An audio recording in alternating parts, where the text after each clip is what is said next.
Sister, my name is Aisha. I'm undergraduate. I'm a revotee. Sister, I want to ask, Islam makes women behind the veil and makes them outdated. What would you like to say about it?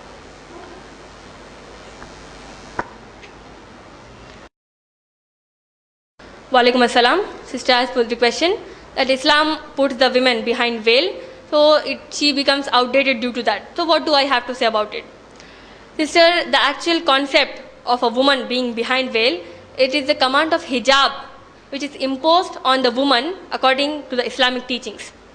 Let me clear a very major misconception into the minds of many Muslims and even the non-Muslims, that the command of hijab is only for the women. But if we analyze the Quran, the command of hijab is first given to the men and then to the women.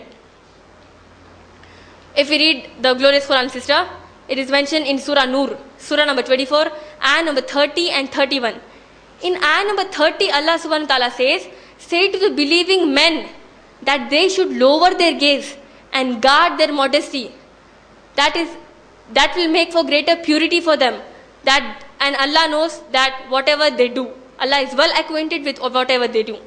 And in ayah number 31, Allah subhanahu wa ta'ala says to the believing women, to us women, that we should lower our gaze and guard our modesty.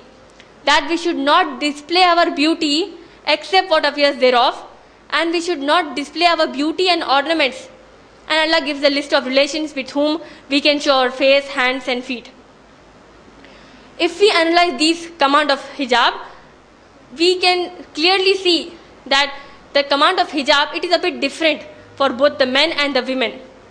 And if a sensible person analyzes, she can easily conclude that a small difference is there for the hijab because to suit the anatomical features of the women. For example, sister, if a man, he walks on the street topless, that will not force the women to have that sexual desire. But if the same the woman does, that will be a different case and she will land up in some other consequence, in some other controversy. So, if we analyze the purpose, why has Allah commanded hijab? It is mentioned in Surah Ahzab, Surah number 33, ayah number 59, where Allah subhanahu wa ta'ala says, O Prophet sallallahu alaihi wasallam, tell thy wives, the daughters and the believing women that they should cast their outer garments over their persons when abroad. That will make for greater purity for them. That is well acquainted. They are known as such and not molested. And Allah is oft forgiving, most merciful. In this ayat, Allah subhanahu wa ta'ala says, He gives us the reason why a woman is commanded to observe hijab. The reason is that so that she is given respect in the society, she is not degraded and she is not molested. As the ayat clearly says, molested. This is the reason, sister. Now if we feel that the woman, she gets degraded by maintaining hijab, let us analyze the society where hijab is not maintained and the society where hijab is maintained. If we analyze the society where hijab is not maintained, for example, the United States of America, which claims to be the superpower of the world, we find that the crime rate against women, it is declared by the National Crime Victimization Survey, Bureau of Justice, one of the US Justice Department. It says that in the year 2000, every 2 minutes a woman is raped. In the year 2000. And in the year 2001, the same US department says that 2,49,000 sexual assaults were reported against the women, out of which 84,000 were complete rapes. If further calculated, we can come to the conclusion that on an average, 230 women were raped every day in America. So sister, these are the consequences, as Allah mentioned, so that you are not molested. Allah says you maintain hijab, you will not get molested, you will not get degraded. I say this is degrading the women, raping her, molesting her, identifying her as a sex object. That is degrading the women.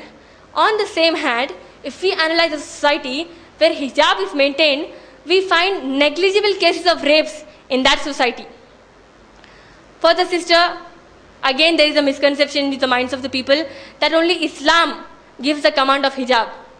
But if we analyze the other religions, it is in Christianity, it is mentioned in the Bible, in Deuteronomy chapter number 22, verse number 5, that a man shall not wear anything that pertains to a woman, and a woman shall not wear anything that pertains to a man. And even in 1 Corinthians chapter number 11, verse number 5 to 6, even in my talk I have said these verses, quoted these verses, that a woman who does not cover her head dishonors her head, meaning to say that she should cover her head to become decent. Even in Hinduism, sister, it is mentioned in the book of Rig Veda, book number 8, hymn number 33, verse number 19, where a Hindu woman is commanded that you cast down your eyes and look not up, set more closely your feet, let none see what your garment veils, for you, a Brahmin, has become a pious woman. So the command of hijab is both in Islam as well as in the other religions. But if a Muslim woman, she observes hijab, she is told outdated. But if you find a Christian, a woman who covers herself, Christian woman, when she covers herself, she is called a nun, doing service to God. But if a Muslim woman, she observes hijab, she is degraded. Similarly, if a Hindu woman, she properly covers herself, she is called Sati Savitri. But if a Muslim woman, she maintains hijab, she is outdated. I say these are double standards of the people. That for one thing they say something, and for the other thing they say something.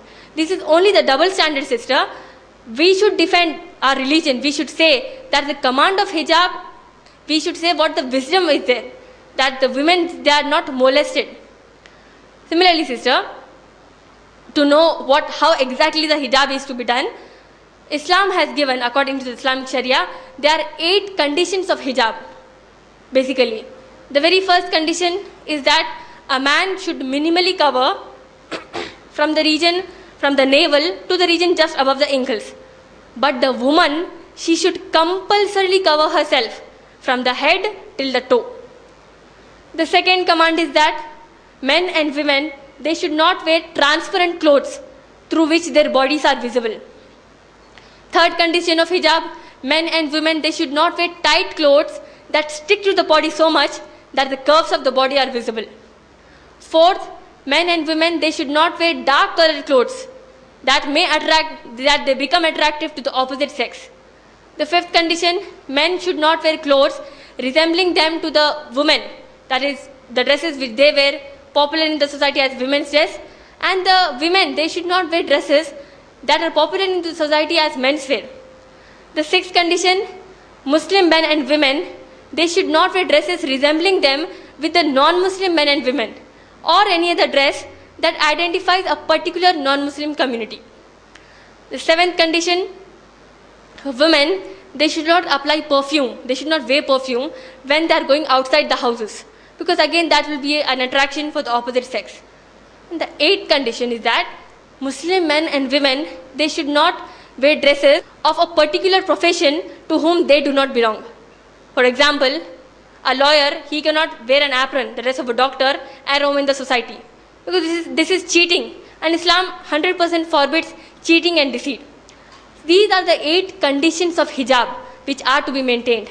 And again the degrading part, let me give you a very simple example. If you look around the world, sister, the prime ministers, the presidents, the very VVIPs, the very, very important people of the world, we find that they are not allowed to intermingle with the common people. They are always surrounded by the bodyguards, by the security, by the Z zone security, by the black cat commandos.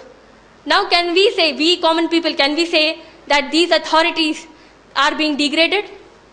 We will not say, because we will say that this is for the protection of the authority. Because any risk to their life will be a risk for the whole society, for the whole nation. Similarly, if a woman, she is protected by maintaining hijab, that is to protect her modesty and chastity, so that she is not raped in the society.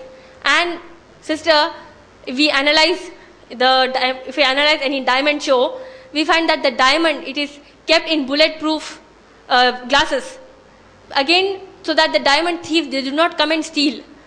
But in Islam, the chastity of a Muslim woman is much more precious than a diamond. That is why we protect it under hijab. I hope I answered that.